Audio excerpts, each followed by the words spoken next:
Hi everyone, I'm out in the woods today again, doing a bit of camping. I had intended to do a video of coming in and getting set up and so on, but I got in here late last night. I didn't get in here till about 5 and it was dark by 6:30, so it was a bit of a scramble to get everything set up. Anyway, I thought I was thinking of maybe not doing a video at all, but I thought I'll give you a quick tour around anyway. So you can see here I'm a bit of a flecktarn fan with the flecktarn tarp and the flecktarn pup tent. Yeah, this is a German Army flecktarn pup tent. It's a 2-man tent. Canvas, cotton canvas. I'll get you kind of a close up look of it there. It's waterproof-ish. The water, if water hits it, it'll run off. But what I found is in here in the seams along the top, along the ridge and stuff, in the vents particularly, if it's heavy rain, it'll get in there and it'll start dripping inside. And if it starts dripping inside, that means you're going to get wet. And I don't like getting wet. I don't like a wet sleeping bag. I don't like a wet night if I can avoid it all. So that's why I have this tarp up here. It just keeps the rain off. I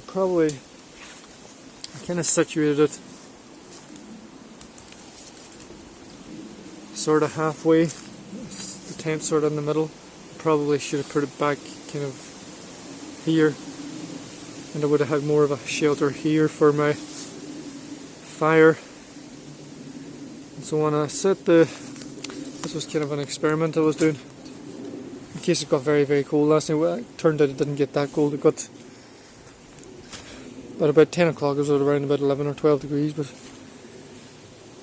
towards the middle of the night, 2 or 3 o'clock, it definitely got colder. It was got very calm and the moon was out, and it definitely got a bit colder now. But I have a fairly good sleeping setup, so it wasn't too bad. But yeah, the wee fire. As you can see, I put up a little kind of a reflector there, very, very small, crude one for the fire. It's just a little hole in the ground, a small hole.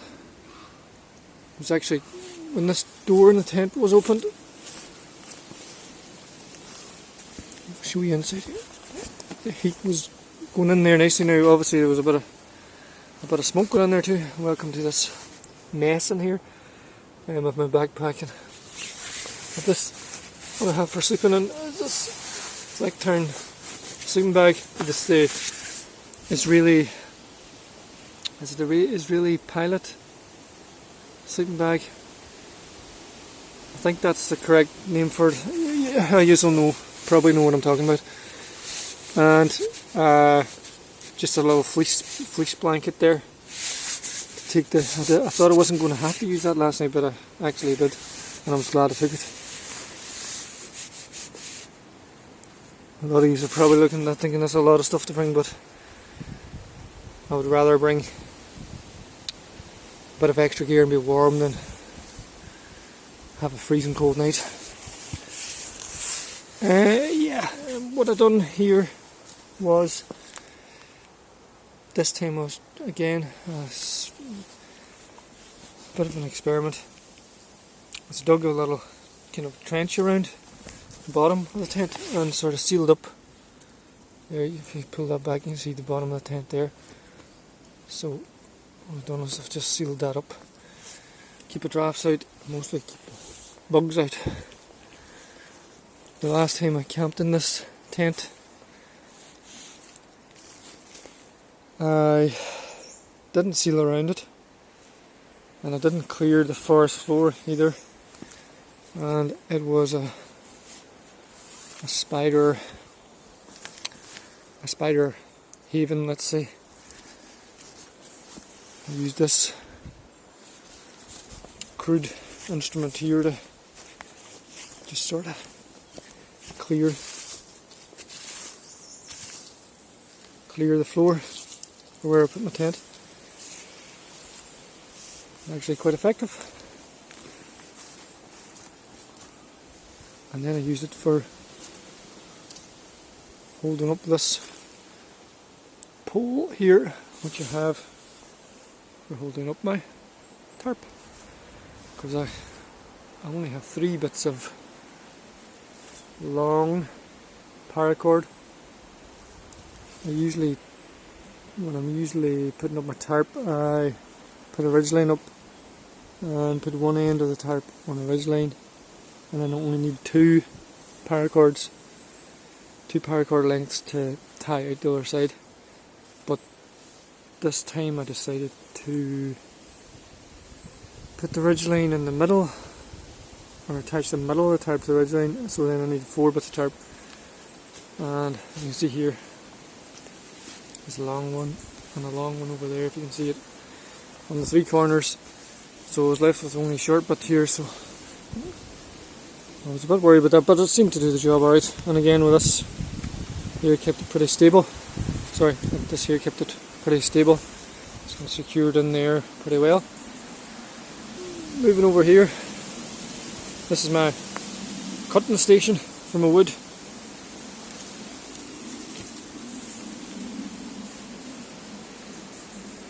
As you can see, you have a bit of wood there. It was quite a job trying to find wood last night when it was dark. It all looks a lot easier this morning. Here's my water filter setup. You can see I'm losing a bit of water here.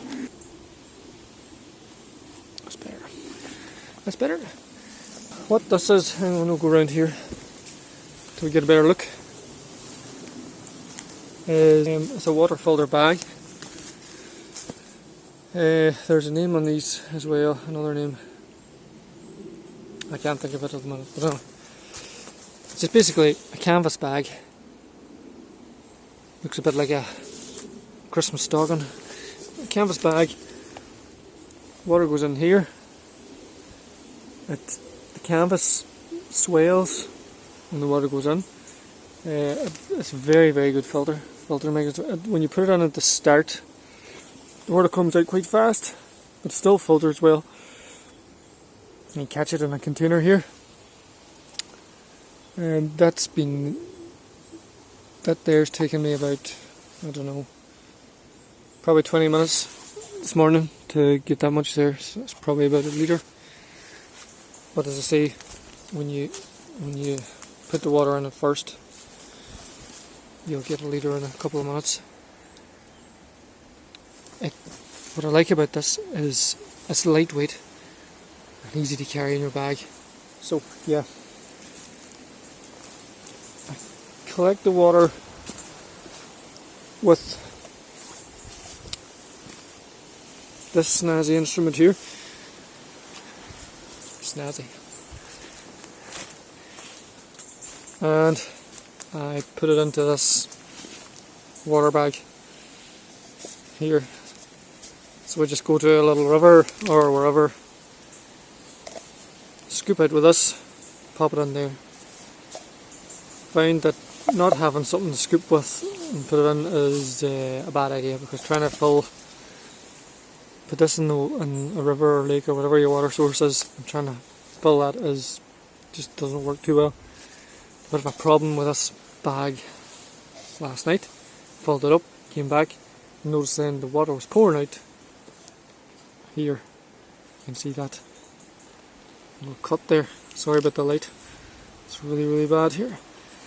But yeah, but I still managed. So what I'm hoping now to do is filter a bit of water, pop it in the kettle here, boil it up, and go away for a bit of a walk, a bit of a wander around. There's somewhere I want to go in this forest. It's going to take me a couple of hours to get to. Yeah. So that's really all for now. As again, it's a really beautiful day here. Yeah, there's a lovely wee river down here. When I say river, it's more of a swamp, I suppose.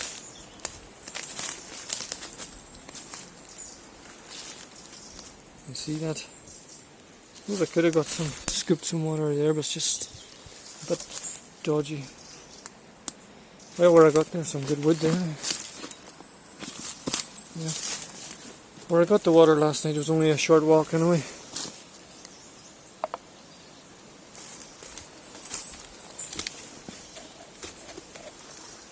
Yeah, this place is beautiful. I'll show you the view here. Check that out.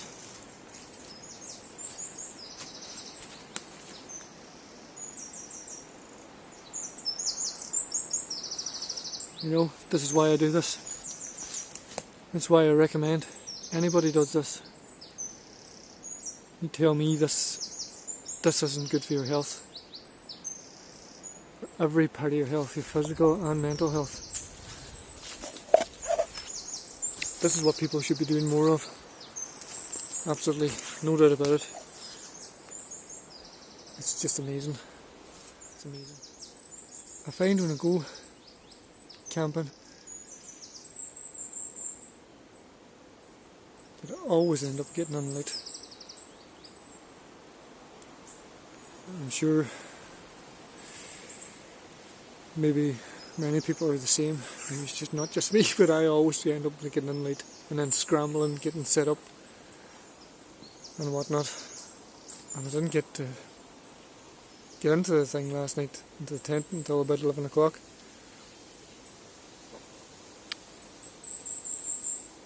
And because of scrambling too, I didn't get to test out where I was, the spot where I was lying on, sleeping on. And of course, it was very lumpy and bumpy, just in all the wrong places. Which, if you get there a bit earlier, you can lie down and test it out before you stick your tent up. And before you've got all your gear in there. And another thing that I noticed too was, this is a real bad thing, and I was really worried about last night, was this huge tree right over the top of my tent, just hanging there. And you get a look from this angle, you can see it's just, I don't know if the camera can see it there, but if that had come down, it would have come down potentially on top of me last night. And that would have been unpleasant. Thankfully though, it didn't. And what I might do before I leave here is I might attempt to chop it down, because I think it's dead, or partially dead. I don't think it looks too good anyway. And I'm pretty sure a piece of this has already fallen off here, down to there. And that's a bloody big branch. If that even had fell on top of me, something that size, it would not be pleasant. But yeah, I think the ivy has done a number on it. And when the ivy does a number on them, well, the next stage is that they're going to fall. Anyway, that's enough jibber jabber for now. I'm going to go and maybe boil this water and then go for a wander about. Yeah, so just a quick update. I've started my trek through the forest, and what I've noticed here is there's nothing of the ruin of forest quite like this flipping plant here. Those guys. Look at this.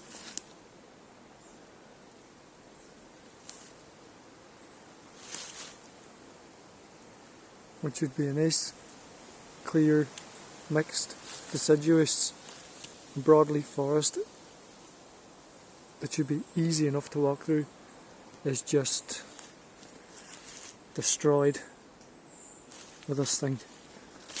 I mean, it is flipping impossible in places to get through. It's just like a spider's web. You know, if these things are left uncontrolled, they'll just destroy any forest. I mean, I can't imagine anything getting up through those once they take over. Anyway, that's my quick update. I'll continue on and I'll get back to you in a while.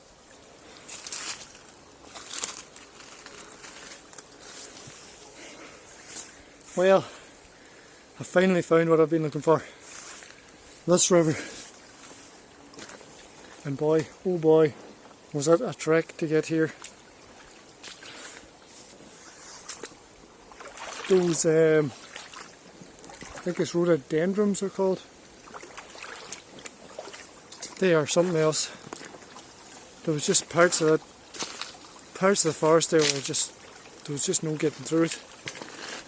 But it is what it is, I suppose. But look at this wee river. Lovely. Really, really nice. I knew this wee river was in here somewhere in this forest, but where exactly I did not know, because looking on Google Maps or whatever, you can't see it and it doesn't show up, even in the default mode where it shows the little blue lines for the rivers. It just goes to a certain point and then stops, and then on the satellite it's just too covered over with trees, as you can see here. You know, but yeah, it's been a trek. Now I just got to figure out, I know this thing should go quite close to where I'm camped, but how close is another question. Then I'm going to maybe try and scout a nice location in the future that's beside this river and is deep enough in the forest that it's away from prying eyes and so on. Anyway, that's about it for now. I'll continue on and try and figure out exactly where this river goes. This river does go down to the sea, so it's interesting too. There should be trout goes up here, some sea trout at the right time of year, and as you can see, it probably gets wide enough. However, wouldn't. That would be nice to try and fish this, maybe with worms or something like that. There's a nice wee hole up there. I'm sure there's other holes along the river too. Anyway, I'll continue on and speak to you in a wee while. Well, it seems the river I spent the last couple of hours traipsing through the forest through the rhododendron jungle is actually about 200 metres that way, maybe not even 200 metres, I would say 150 metres that way from this camp. So anyway, found it and now I know where it is, so I'll know for next time. I'm going to take down my tent, I think, get dismantled, get ready to go. Before that though, I'm going to have something to eat. I think I'm going to have some potatoes, sausages and butter and salt. I'll cook it on the fire.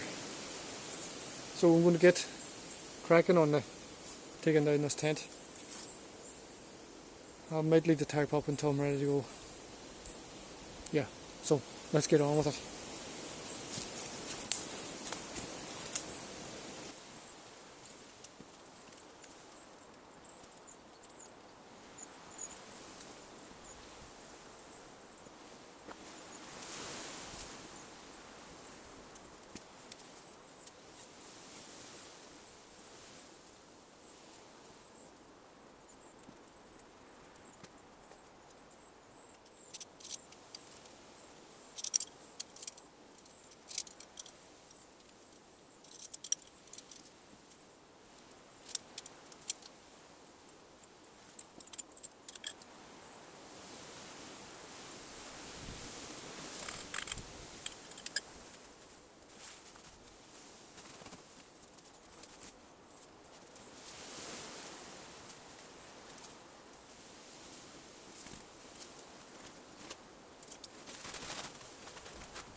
So a slight change of plan there.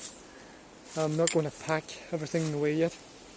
I'm just hung the tent up there because it's a wee bit damp at the bottom edges with putting the dirt up over the clay on the edge to keep out the drafts. And I hung the sleeping bags and stuff there so up in there as well, while it's still dry.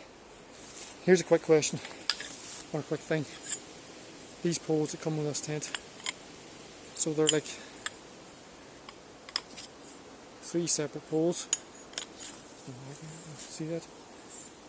Now you would expect that, well, there's no kind of mark or anything where these poles are supposed, how deep they're supposed to go in. I generally find that they sort of go to about halfway, seems to be about the place where they seem to sit right.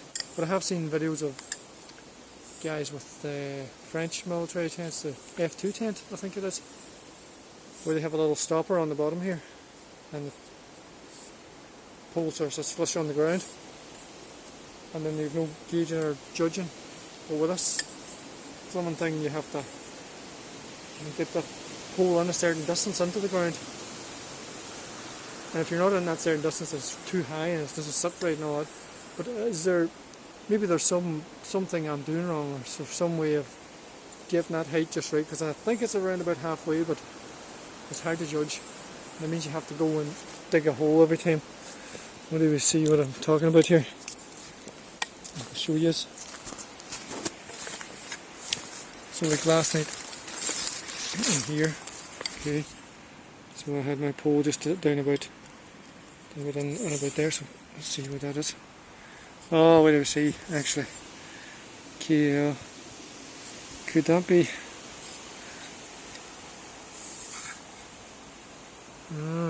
Maybe that's where it's supposed to go up to. KL. Oh, I bet you that's what it is. Yeah, I bet you that's the line. What about, maybe that's just about halfway. I don't know, maybe some of you guys know anyway. I must check that out.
Now, while I wait for this to boil,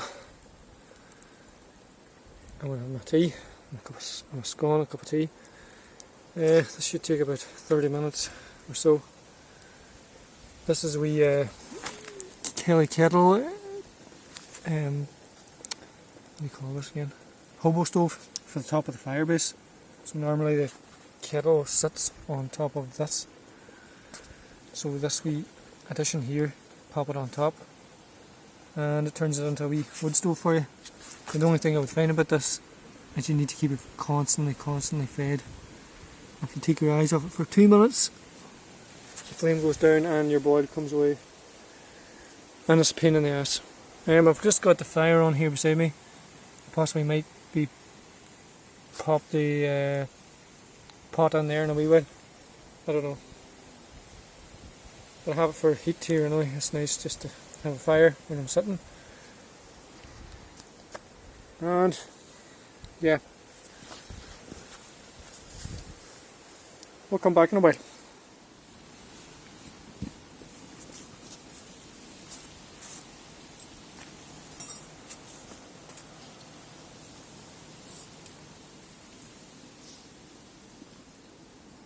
Okay, so a real gourmet meal here.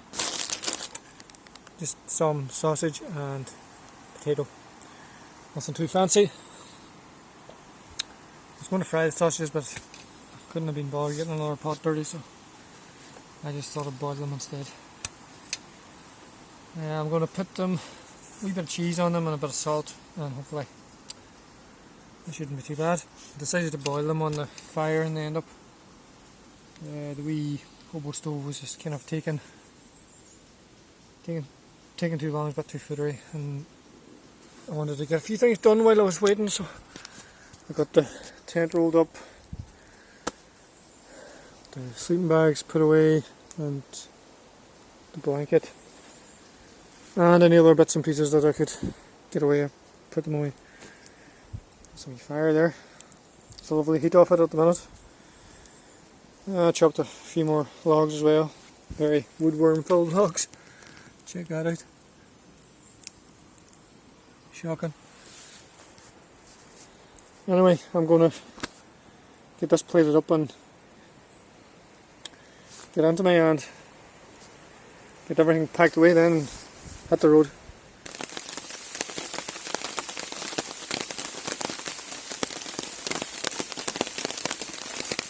So, weather has taken a turn for the worst here. Don't know if you can hear that, but that is the rain. And it is pretty bad. If you're wondering how bad, check this out.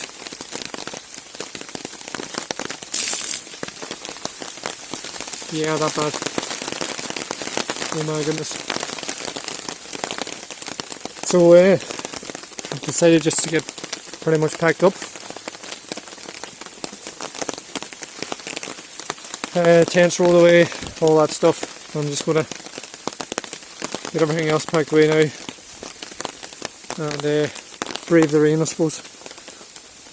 Get a look out here to see what it's like. Yeah, it's bad.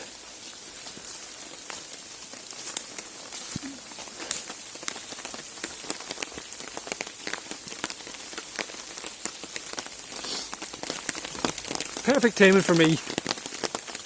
Just as it's going to go. The only problem is now my tarp is soaking and I can't really roll it up the way I wanted to. But anyway, I might use it as a rain cover or something. Anyway, thanks for joining me on this with mini adventure. And if you like it, give it a thumbs up. If you want to see more, give it a hit the subscribe button. It's been a blast, and see you next time.